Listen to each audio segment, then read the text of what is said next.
All right, day 4 of my prolonged fast. I'm about 105 hours deep. Just following up, a couple things I wanted to touch on. I'm sure if you watched the first video, your first thought was 6 days without food. That's insane. Totally understandable. I shared that same opinion before I got familiar with this. I didn't just go 0 to 6 days fasting. I worked my way up to this. I started with 24-hour fasts, and then 48, 72s, and on until it got easier and easier to the point where I got to 6 days. So why is 6 days a significant number?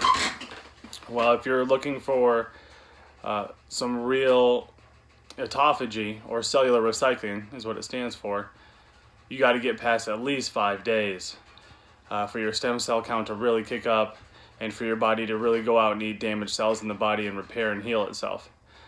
Also, a critical aspect is it takes about 5 days to fast off all your bad gut bacteria from years of poor diet choices chasing that mouth pleasure that's built up glucose craving gut bacteria.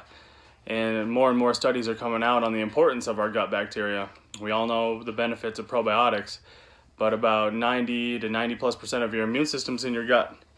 So having a healthy gut's critical. Now, you're probably also wondering why I'm even making these videos. I don't even like looking at myself, and I certainly don't like my voice or hearing myself talk. It's because with this COVID hysteria, from our experts, our so-called medical health experts, there is zero talk about ways to get yourself healthier or ways to boost your immune system, and I find it really disingenuous. All we're allowed to talk about is lockdowns, quarantines, social distancing, and vaccines, when there's so much more to the equation and there's so much more that we can do to be safe during this time, and things that we can take into our own hands to improve our health and our immune system. It's been shown a 72-hour fast rebuilds a third of your immune system. That's huge. But the problem is it doesn't cost anything, or you can't sell anything to anyone if you're promoting fasting. All you're asking them is to abstain from food for an extended period amount of time and let our body go to work and do the incredible things that it's capable of doing. So it's kind of frustrating with all the hysteria going on with our so-called experts, but there's zero talk of things that we can do to improve our immunity. Another reason I wanted to document this is I've had a lot of friends and family who are interested in doing this, but they have so many questions, and it's always the same questions. So I just thought I would just record this, put some info out there. One of the main misconceptions is that you're going to lose muscle with a prolonged fast, and that's not true if you stick to the protocol. If you go into the fast on a low-carb meal, preferably under 15 carbs, pretty much keto, and you want to break fast the same way. Also, you want to get your electrolytes during the fast.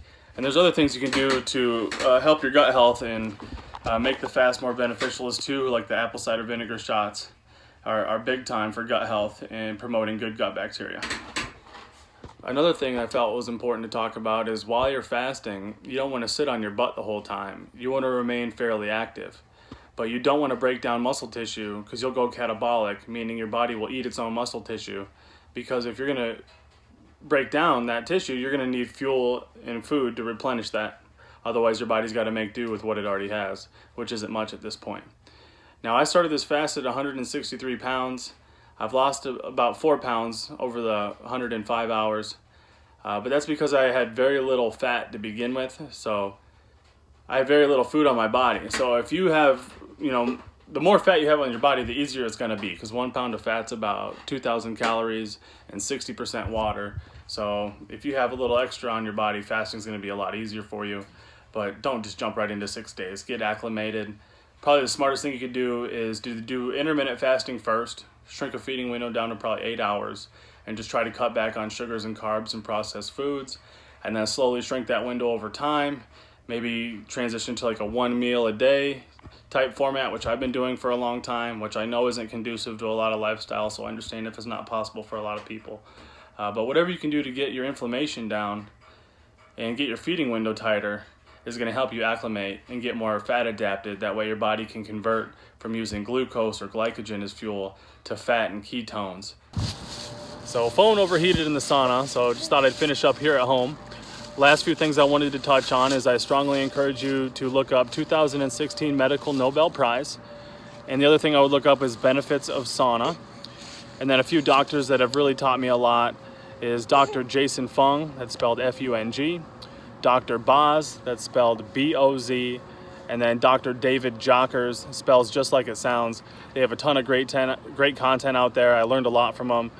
So if you stuck with me this long, I really appreciate you. I hope you were to get something beneficial from this. My last video comes in 2 days where I'm gonna break fast to the best of my knowledge and show you how. Cheers.